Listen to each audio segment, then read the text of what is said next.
दूध का दाम।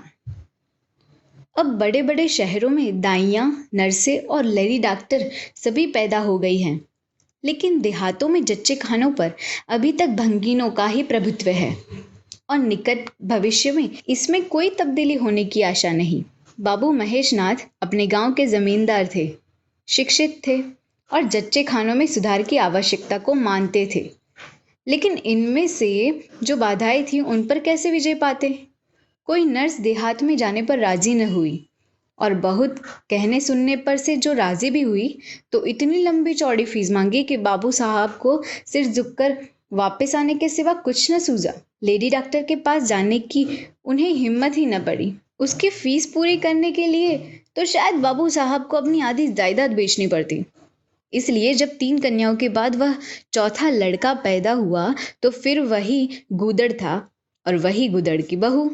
बच्चे अक्सर रात को ही पैदा होते हैं। एक दिन आधी रात को चपरासी ने गूदड़ के द्वार पर ऐसी हाँक लगाई कि पास पड़ोस में भी जाग पड़ गई। लड़की न थी कि मरी आवाज से पुकारता। गूदड़ के घर में इस शुभ अवसर के लिए महीनों से तैयारी हो रही थी। भय था तो यही कि फिर बेटी न हो जाए, नहीं तो वही बंधा हुआ 1 रुपया और एक साड़ी मिलकर रह जाएगी। इस विषय में स्त्री पुरुष में कितनी ही बार झगड़ा हो चुका था। शर्त लग चुकी थी। स्त्री कहती थी अगर अब की बेटी ना हो तो मुंह न दिखाऊं। हाँ हाँ, मुंह न दिखाऊं, सारे लक्षण बेटे के हैं। और गूदड़ कहता था देख लेना, बेटी होगी और बीच खेत बेटी होगी। बेटा निकले तो मूछें मुंडा लूं। हाँ हाँ, मूछें मुंडा लूं। शायद गूदड़ समझता था कि इस तरह अपनी स्त्री में पुत्र कामना को बलवान करके वह बेटे की अवाई के लिए रास्ता साफ कर रहा है। भूंगी बोली, अब मूछ मुंडा ले दाढ़ीदार। कहती थी बेटा होगा, सुनता ही न था, अपनी ही रट लगाए जाता था। मैं आज तेरी मूछें मूंडूंगी, खूंटी तक तो रखूंगी ही नहीं। गूदड़ ने कहा, अच्छा मुंड लेना भली मानस, मूछें क्या है, फिर निकलेंगी ही नहीं। तीसरे दिन देख लेना, फिर ज्यों की त्यों है, मगर जो कुछ मिलेगा उसमें से आधा रख लूंगा, कह देता हूँ। भूंगी ने अंगूठा दिखाया और अपने 3 महीने के बालक को गूदड़ के सुपर्द कर वह सिपाही के साथ चल खड़ी हुई। गूदड़ ने फिर पुकारा, अरे सुन तो, कहाँ भागी जाती है? मुझे भी बधाई बजाने जाना पड़ेगा, इसे कौन संभालेगा? भूंगी ने दूर ही से कहा, वहीं धरती पर सुला देना, मैं आकर दूध पिला दूंगी। महेशनाथ के यहाँ अब भी भूंगी की खूब खातिरदारियां होने लगी। सवेरे हरीरा मिलता, दोपहर को पूरिया और हलवा, तीसरे पहर को फिर और रात को फिर गूदड़ को भी भरपूर परोसा मिलता था। भूंगी अपने बच्चे को दिन रात में 1-2 बार से ज्यादा दूध न पिला सकती थी। इसके लिए ऊपर के दूध का प्रबंध था। भूंगी का दूध बाबू साहब का भाग्यवान बालक पीता था और यह सिलसिला 12वें दिन तक भी बंद न हुआ। मालकिन मोटी ताजी देवी थी, पर अब की कुछ ऐसा संयोग कि उन्हें दूध हुआ ही नहीं। तीनों लड़कियों की बार इतने इफरात से दूध होता था कि लड़कियों को बदहजमी हो जाती थी। अब की एक बूंद भी नहीं। भूंगी दाई भी थी और दूध पिलाई भी थी। मालकिन कहती थी, भूंगी हमारे बच्चों को पाल दे, फिर जब तक तू जिए बैठी बैठी खाती रहना, 5 बीघे माफी दिलवा दूंगी, नाती पोते तक चैन करेंगे। और भूंगी का लाडला ऊपर का दूध हजम न कर सकने के कारण बार बार उल्टी करता था और दिन ब दिन दुबला होता जाता था। भूंगी कहती, बहू जी मुंडन में चूड़े लूंगी, कह देती हूँ। बहू जी उत्तर देती, हाँ हाँ चूड़े लेना भाई, धमकाती क्यों है, चांदी के लेगी या सोने के? वाह बहू जी, चांदी के चूड़े पहन के किस मुंह दिखाऊंगी और किसकी हंसी होएंगी? अच्छा सोने के ले लेना भाई, कह तो दिया, और ब्याह में कंठा लूंगी और चौधरी, जो कि गुदड़ था, के लिए हाथ होके तोड़े, वह भी ले लेना। भगवान वह दिन तो दिखावे। घर में मालकिन के बाद भूंगी का राज्य था। महरिया, महराजिन, नौकर, चाकर सब उसका रोब मानते थे। यहाँ तक कि खुद बहू जी भी उससे दब जाती थी। एक बार तो उसने महेशनाथ को भी डांटा था, हंसकर टाल गए। बात चली थी भंगियों की। महेशनाथ ने कहा, दुनिया में और चाहे कुछ हो जाए, भंगी भंगी ही रहेंगे, इन्हें आदमी बनाना कठिन है। इस पर भूंगी ने कहा था, मालिक भंगी तो बड़ों बड़ों को आदमी बनाते हैं, उन्हें कोई क्या आदमी बनाए? यह गुस्ताखी करके किसी दूसरे अवसर पर भला भूंगी के सिर के बाल बच सकते थे, लेकिन आज बाबू साहब ठठा कर हंसे और बोले, भूंगी बात बड़े पते की कहती है। भूंगी का शासनकाल साल भर से आगे न चल सका। देवताओं ने बालक के भंगिन का दूध पीने पर आपत्ति की।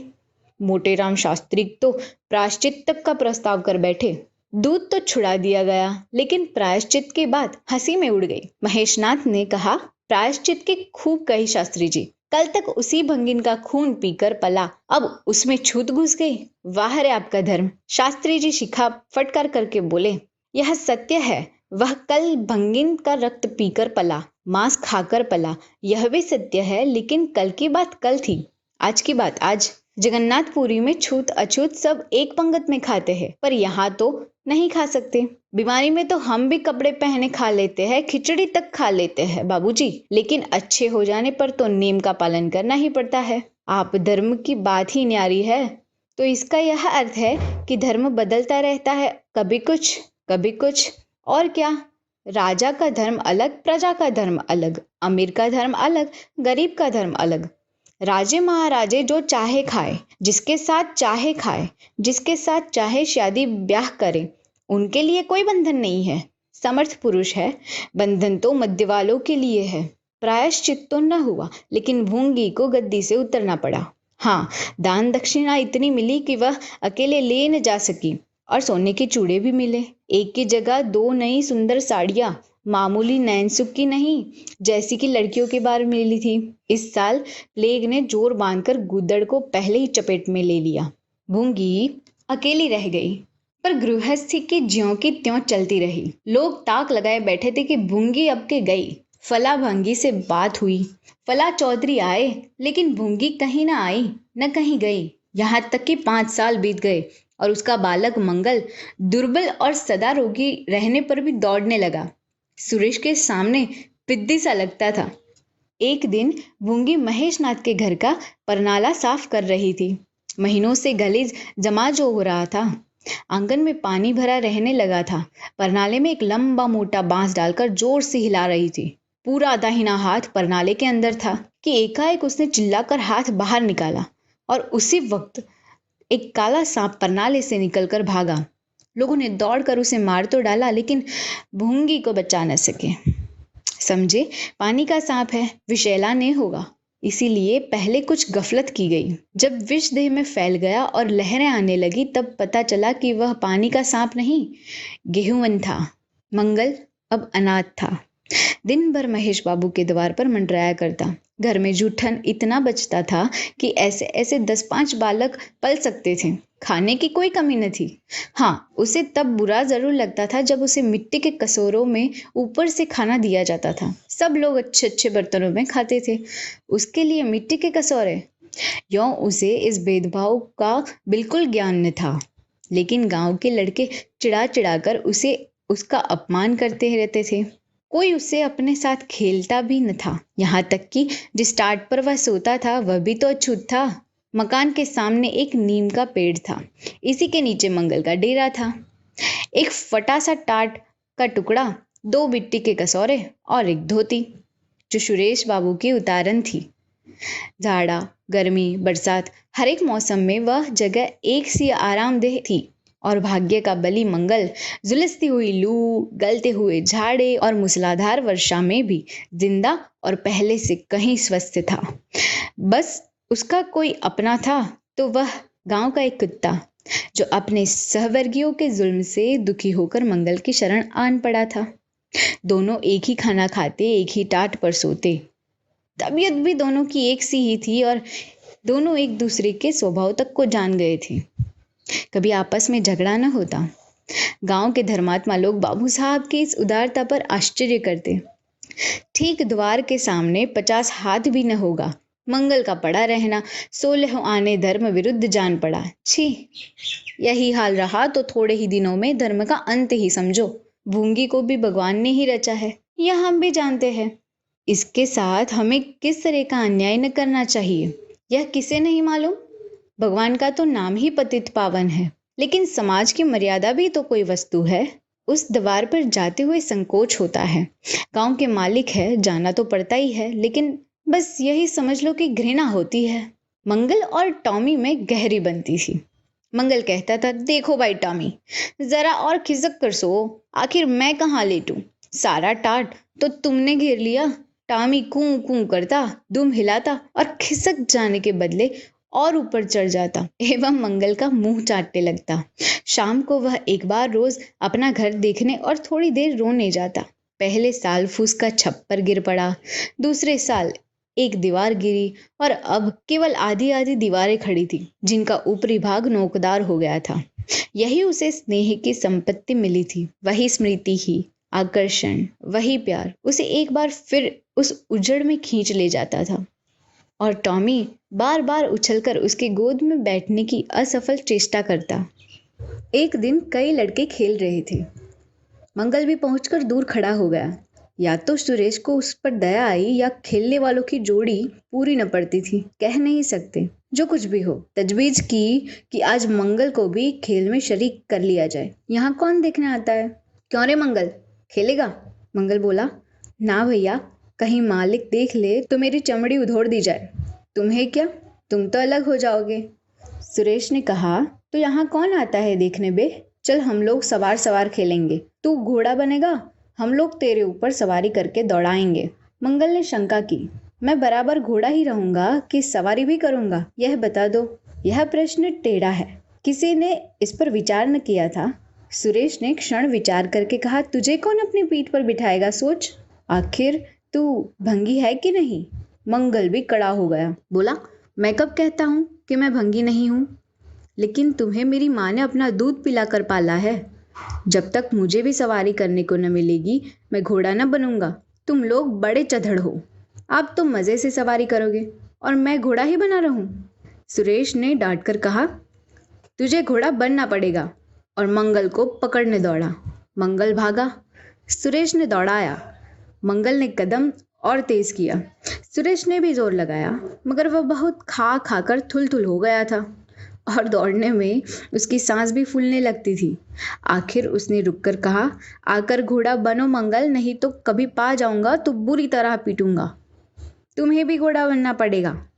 अच्छा अच्छा, हम भी बन जाएंगे। तुम पीछे से निकल जाओगे, पहले तुम घोड़ा बन जाओ, मैं सवारी कर लूं, फिर मैं बनूंगा। सुरेश ने सचमुच चकमा देना चाहा था। मंगल का यह मुतालबा सुनकर साथियों से बोला, देखते हो इसकी बदमाशी, भंगी है ना? तीनों ने मंगल को घेर लिया और उसे जबरदस्ती घोड़ा बना दिया। सुरेश ने चटपट उसकी पीठ पर आसन जमा लिया और टिक टिक करके बोला, चल घोड़े चल। मंगल कुछ देर तक तो चला, लेकिन उस बोझ से उसकी कमर टूटी जाती थी।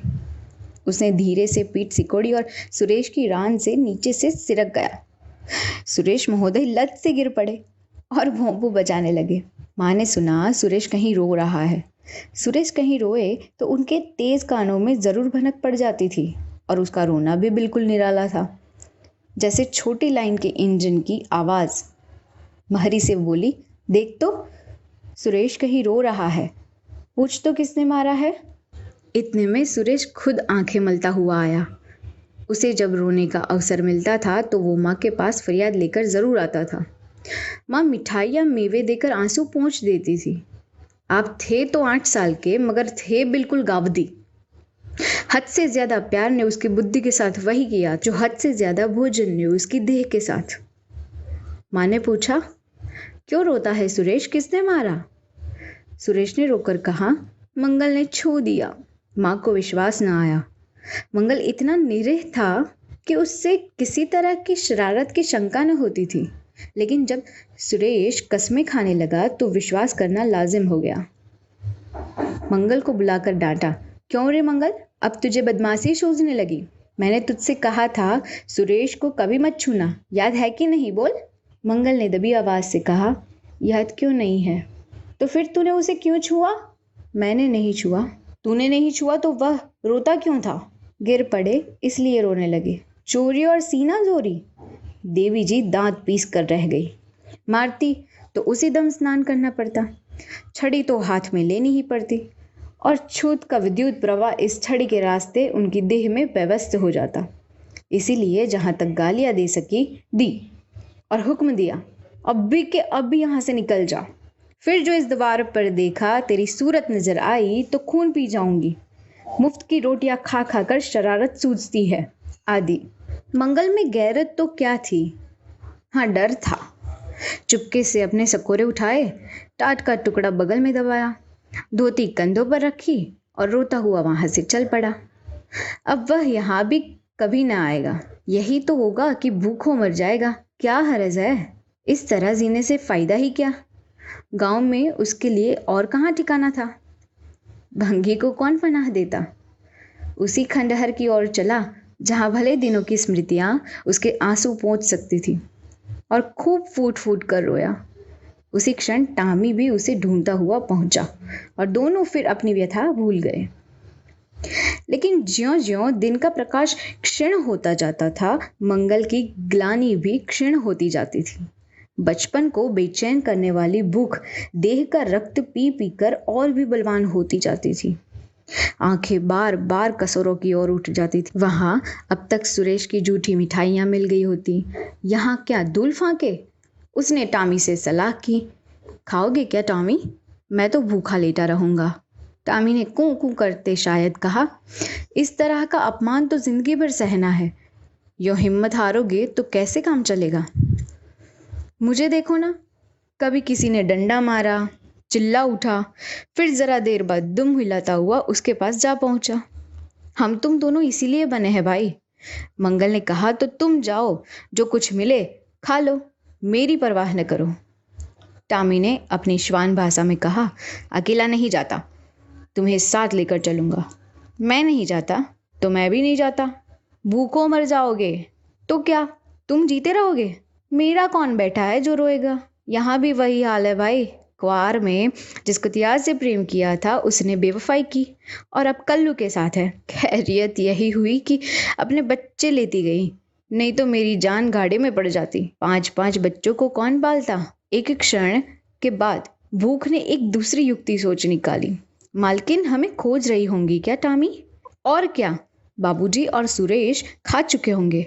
कहार ने उनकी थाली से जूठन निकाल लिया होगा और हमें पुकार रहा होगा। बाबूजी और सुरेश दोनों की थालियों में घी खूब रहता है और वह मीठी मीठी चीज, हाँ मलाई, सबका सब घूरे पर डाल दिया जाएगा। देखे, हमें खोजने कोई आता है। खोजने कौन आएगा, क्या पुरोहित हो कोई। एक बार मंगल मंगल होगा और बस थाली पर नाले में उंडेल दी जाएगी। अच्छा तो चलो चले, मगर मैं छिपा रहूंगा। अगर किसी ने मेरा नाम लेकर न पुकारा तो मैं लौट आऊंगा, यह समझ लो। दोनों वहां से निकले और आकर महेशनाथ द्वार पर अंधेरे में दबक कर खड़े हो गए। मगर टॉमी को सब्र कहाँ, वह धीरे से अंदर घुस गया। देखा, महेशनाथ और सुरेश थाली पर बैठे गए हैं। बरोठे में धीरे से बैठ गया, मगर डर रहा था कि कहीं कोई डंडा न मार दे। नौकर में बातचीत हो रही थी। एक ने कहा, आज मंगलवार नहीं दिखाई देता। मालकिन ने डांटा था, इससे भागा है शायद। दूसरे ने जवाब दिया, अच्छा हुआ निकाल दिया गया, सवेरे सवेरे भंगी का मुंह देखना पड़ता था। मंगल और अंधेरे में खिसक गया। आशा गहरे जल में डूब गई। महेशनाथ थाली से उठ गए। नौकर हाथ धुला रहा है, अब हुक्का पिएंगे और सोएंगे। सुरेश अपनी माँ के पास बैठा कोई कहानी सुनता सुनता सो जाएगा। गरीब मंगल की किसे चिंता थी। इतनी देर हो गई, किसी ने न भूल से भी पुकारा। कुछ देर तक वह निराश सा खड़ा रहा वहां, फिर एक लंबी सांस खींचकर जाना ही चाहता था कि कहार पत्तल में थाली का जूठन ले जाता नजर आया। मंगल अंधेरे से निकलकर प्रकाश में आ गया। अब मन को कैसे रोके। कहार ने कहा, अरे तू यहाँ था, हमने समझा कि कहीं चला गया। ले खा ले, मैं फेंकने ले जा रहा था। मंगल ने दीनता से कहा, मैं तो बड़ी देर से यहाँ खड़ा था। तो बोला क्यों नहीं। मारे डर के। अच्छा ले खा ले। उसने पत्तल को ऊपर उठाकर मंगल के फैले हुए हाथ में डाल दिया। मंगल ने उसकी ओर ऐसी आंखों से देखा जिनमें दीन कृतज्ञता भरी हुई थी। टामी भी अंदर से निकल के आया था। दोनों वहीं नीम के नीचे पत्तल में खाने लगे। मंगल ने एक हाथ से टामी का सिर सहलाकर कहा, देखा पेट की आग कैसी होती है। यह हल्लात की मारी हुई रोटियां भी न मिलती तो क्या करते। टामी ने दुम हिला दी। सुरेश को अम्मा ने पाला था। टामी ने फिर दुम हिलाई। लोग कहते हैं दूध का दाम कोई नहीं चुका सकता, और मुझे दूध का यही दाम मिल रहा है। टामी ने फिर दुम हिलाई।